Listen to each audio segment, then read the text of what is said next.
I'm heading up to Nocatee now, up in Jacksonville. It's just south of Jacksonville, off to the east, just above St. Augustine. So it's about an hour from there, but it cuts my drive by about 45 minutes back home anyways. I thought it was just like a 2-mile trail, but it turns out it's actually a 5-mile trail, and they just did a bunch of trail work there. So they've kind of revamped the trail. So I'm gonna go check it out. I'm pretty excited about it. I'm kind of realizing how tired I am from this last ride, but I think by the time I get there, I think I should be ready to do another 5 miles. So I'm gonna push through it, and worst comes worst, I just go back next time I get a chance and tackle it a little bit harder. But I'm gonna go check it out and see what it's all about. It's at Nocatee Wildlife Preserve or something preserve or whatever. Nocatee Preserve, and it's up on the north end of the preserve. So go check it out. Looks pretty cool. Looks like a lot of built-up wooden features and stuff like that. So I'm curious if it's gonna be more similar to like Fort Clinch, or if it's gonna be more similar to what I just rode. But excited about pushing out 2 trails in one day. What I'm trying to do right now is, it is the beginning of the year still, so it is February. It's like the first week of February, and I'm trying to push out as many trails in Florida as I can while it's nice and cool. So when the summer comes around, I can go and start heading up to the Carolinas and stuff, and start riding trails up in the Carolinas around where my parents are, and kind of exploring the north a bit, since it'll be cooler up there during the summer than it will be in Florida, because Florida's going to be miserable. So that's kind of what I'm doing right now. I've been working mad amounts of overtime, so riding has been kind of few and far between right now, aside from just kind of locally riding around Bluff Island and stuff, but ain't nobody won't see that. So, but I'm trying to get out any chance I got, and I got another day off coming up, I think next Monday, so I'm going to try and put in Trailed In too, which I might actually try and go down to Ocala and hit up some stuff in Ocala. But stay tuned. I'm heading over to Nocatee right now, so yeah, here we go.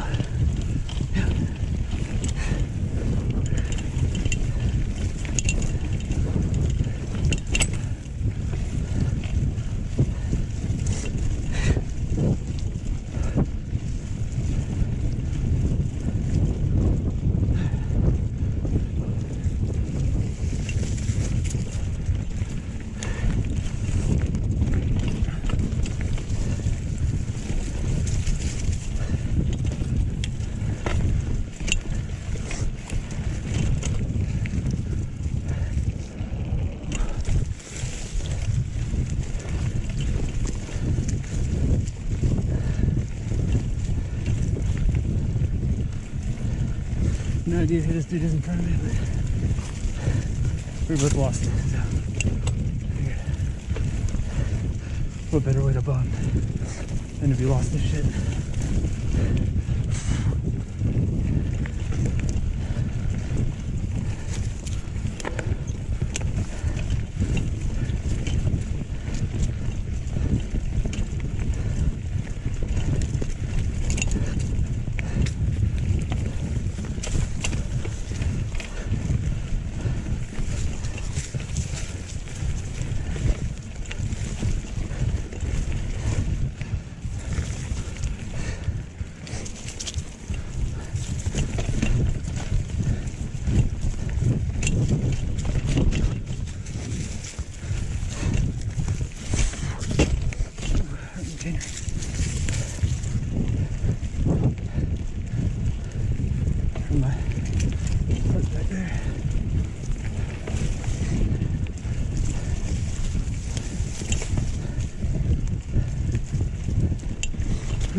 That's cool.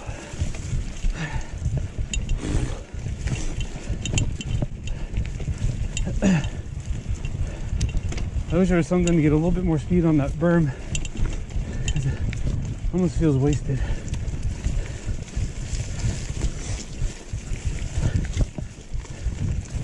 You have plenty of space, take some speed, but unless you know it's there. By the looks of the reviews and pictures, it's got quite a few wood obstacles built up. And that's pretty much what the trail has to offer in terms of intermediate. Those were pretty easy, fun.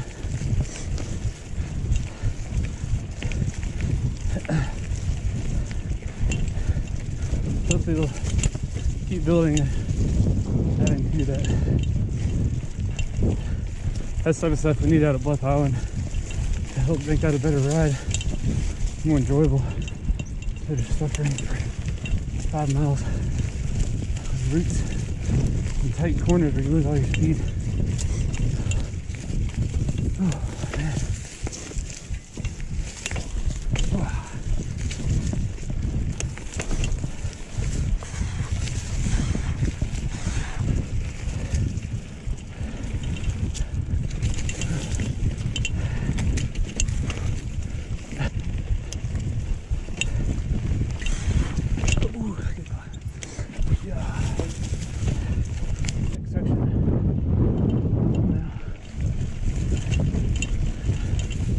Give me a little juice back too. So, yeah, I'm going to do some of this pretty quick.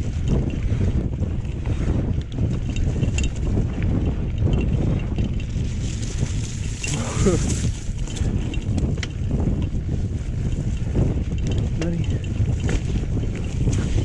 Get to this muddy section. Again. Yeah.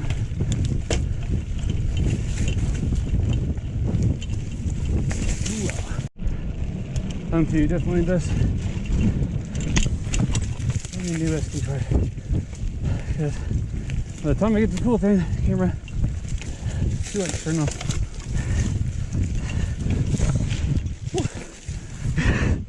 Yeah, that was fun. Just kind of jumped into it.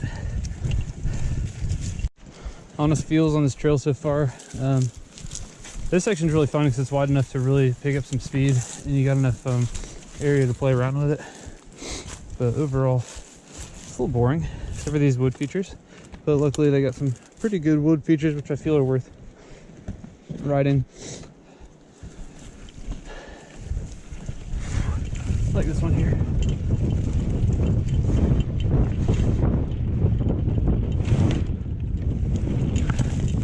That was really fun.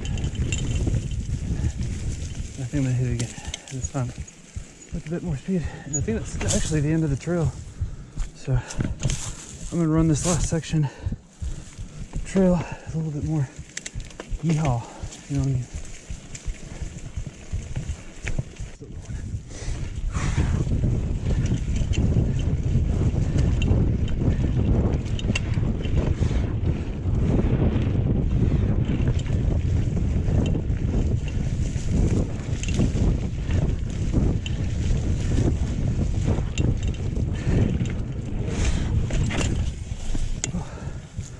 That concludes my ride at Nocatee. That was actually pretty quick, 5 miles. Looks like there used to be a lot more trail here. There's some sections where you can see some old wood features and stuff that are just torn down or old and just done for. But overall, not a bad ride. I just wouldn't go out of my way just to ride here. If that makes any sense. I would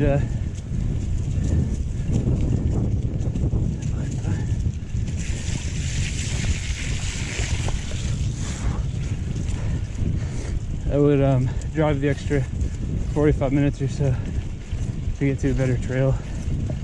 And if you did what I did, you hit this trail up on the way back, you run the way there is kind of a warm-up or a cool down.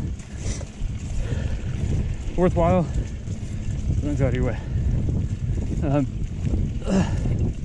That was trail 3 for starting the Gnar. Trail 3 was not third time the charm, even though I was able to ride everything. It was yeah, it was good. It was a good workout. It's needed, I feel like my seat, something's wrong with my seat, I think. Anyways, gonna head back home now. Sent it 2 trails in a row. It was 11 miles or so of riding all day, so I can't complain too bad. The other thing about this trail I will make note of really quick, and I bet it's super freaking windy right now. Probably can't even hear me. The note I will make about this trail is it is impossible to freaking find. So if you're GPSing the trail or looking for it, just look up the high school next to it by address, or look up the church that's up by the corner, and then it'll give you at least a street, and then just follow that street, and then you finally find signs for the preserve, and just follow that, and it's just the first entrance to the walking trail of the preserve. And that's all I got. So thanks for riding with me. This is shredding the Gnar 19, and that's number 3. I will catch you guys on the next ride, hopefully on President's Day. So send it.